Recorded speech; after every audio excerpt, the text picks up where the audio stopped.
कि from last many years Christians में एक उथल पुथल है। हमने आरएसएस और नेशनलिज्म को नफरत करके खोया है। We have gained nothing. जिनको हमने वोट किया उनसे मिला कुछ नहीं, जिनसे हमने नफरत की है उन्होंने हमारा बिगाड़ा कुछ नहीं। और पाकिस्तान के अंदर, बांग्लादेश में और जब अन्य देशों में माइनॉरिटीज़ पर जुल्म हो रहा था तो कोई भी क्रिश्चियन देश सामने नहीं आया, even for the protection of the all minorities and even of the Christians. केवल भारत ही सामने आया। इसका एक रियलाइजेशन है कि इसका मतलब है कि हमने भारत को और आरएसएस और नेशनलिज्म को जो समझा था यह उससे अलग प्रकार का है और उसका really to not to hate है बल टू अंडरस्टैंड है। और इसलिए पिछले कुछ वर्षों में जैसे मुसलमानों में एक डायलॉग करने की होड़ बढ़ी है और बहुत बढ़ती जा रही है, ऐसे ईसाइयों के अंदर भी टू डायलॉग बढ़ती जा रही है। क्योंकि सीए से उनको ध्यान में आया कि who came forward for the Christians against the Christian cruelties on Christians. तो आज की सरकार आए, संघ परिवार आए। एक दूसरा, उनको ये लगता है कि आज ये लग रहा है कि किसी दूसरे को नफ़रत करना और आलोचना करना, इसके कारण उनके कैथोलिक और प्रोटेस्टेंट के बीच के भी विवाद बढ़ते जा रहे हैं। तो ये फंडामेंटलिस्ट अप्रोच ख़त्म करनी चाहिए। Follow your own, respect all other religions. अन्य सब धर्मों का भी सम्मान करना चाहिए और फेस्टिवल्स को मिलकर मनाना चाहिए। और किसी भी तीर्थ पर जाने पर उससे नफ़रत नहीं करनी चाहिए, प्रसाद भी ग्रहण करना चाहिए। ये एक नया भारत जन्म ले रहा है जिसमें से कन्वर्शन की जो हेट्रेडनेस है वो भी जाएगी और जो रिलीजियस कन्फ्लिक्ट्स हैं वो भी जाएंगे। इस प्रकार की एक रियलाइजेशन में इन्हीं लोगों ने डिसाइड किया कि हम क्रिसमस मनाना चाहते हैं और इसलिए बहुत बड़ी संख्या में विश्व और आर्थ विश्व यहाँ उपस्थित हुए। उन्होंने बुलाया तो ये मैसेज एक दिया कि हमें आपके किसी रिलीजन से कोई झगड़ा नहीं है, पर आप भी किसी दूसरे की आलोचना नहीं करिए, निंदा नहीं करिए, बल्कि उसका भी सम्मान करिए।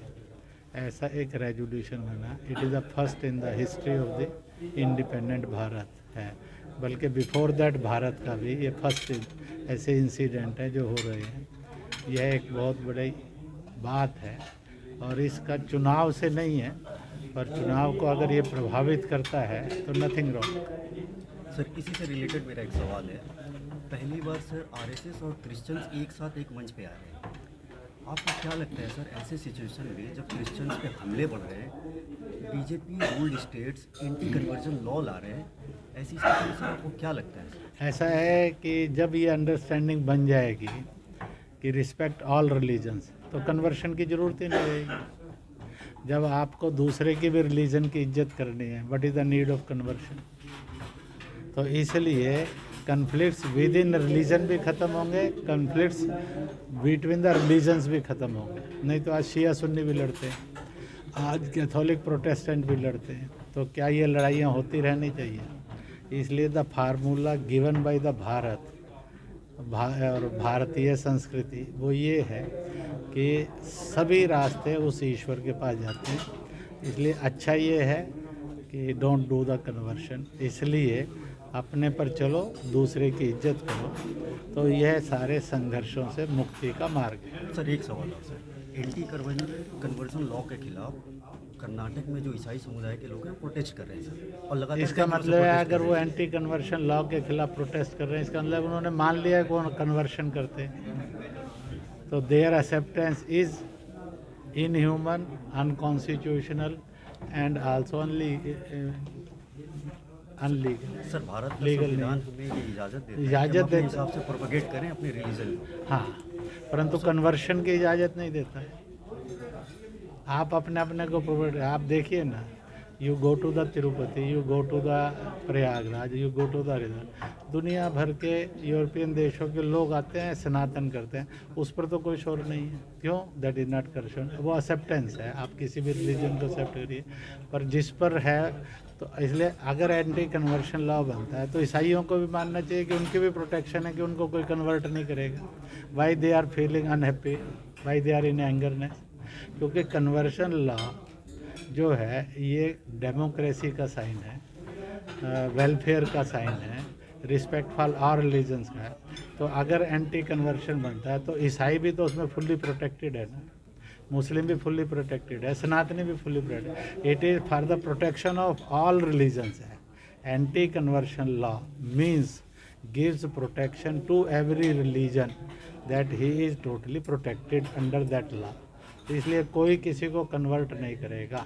इसका मतलब जो इसका विरोध करते हैं, इसका मतलब है वो एंटी कॉन्स्टिट्यूशनल भी है, एंटी ह्यूमैनिटी भी है और एंटी गॉड भी है, क्योंकि कन्वर्शन वही करेगा जो ईश्वर पर भरोसा नहीं करता, जो संविधान पर भरोसा नहीं करता है।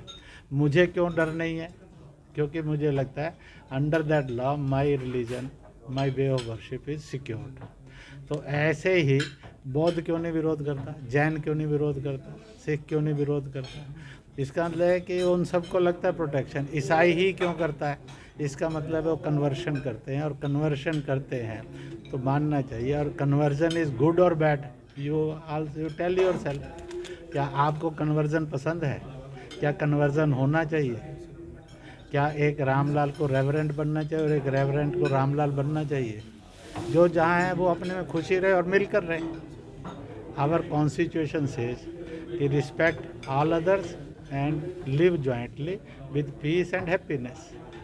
तो कन्वर्शन इस बात anti conversion law is an guarantee of protection of every religion. Sir एक सवाल, गुरुग्राम में जिस तरीके से नमाज को लेकर लगातार बवाल अब भी बढ़ता जा रहा है, उस पर आपका क्या कहना है? अब तो विवाद तो वहाँ हल हो गया था, अब तो मुसलमान में विवाद है। Be careful. पहले वहाँ हिंदू मुस्लिम में विवाद था, that is been sorted out by the government administration and Muslim Rashtriya Manch and Hindu organisation. अब जो मुसलमान दूसरे जगह जाकर उनको अलॉट किया, अब वहाँ के मुसलमान विरोध कर रहे हैं कि हमारे यहाँ नमाज पढ़ने के लिए नहीं है। इसलिए the problem is created in now a new dimension. इसलिए वहाँ लोग परेशान हैं कि जो इस डायमेंशन की प्रॉब्लम थी वो तो सॉल्व हो गई पूरी तरह से। अब बिटवीन द मुस्लिम है। मेरे पास आए थे, मैंने कहा भाई अंडरस्टैंडिंग बना लो ना कहीं ना कहीं, या फिर अगर यहाँ के मुसलमान विरोध करते हैं तो साफ ही कहिए ना कि अब मुसलमान ही मुसलमान का विरोध कर रहा कि हमारे इलाके में नमाज की वो इजाज़त नहीं होगी, हम ही केवल पढ़ेंगे, दूसरे मुसलमान नहीं पढ़ेंगे। Now the problem shifted to new dimension there, और इसलिए मुझे भरोसा है कि वो भी सॉल्व हो जाएगी। सर एक सवाल है, अमृतसर अभी गोल्डन टेम्पल जो गोल्डन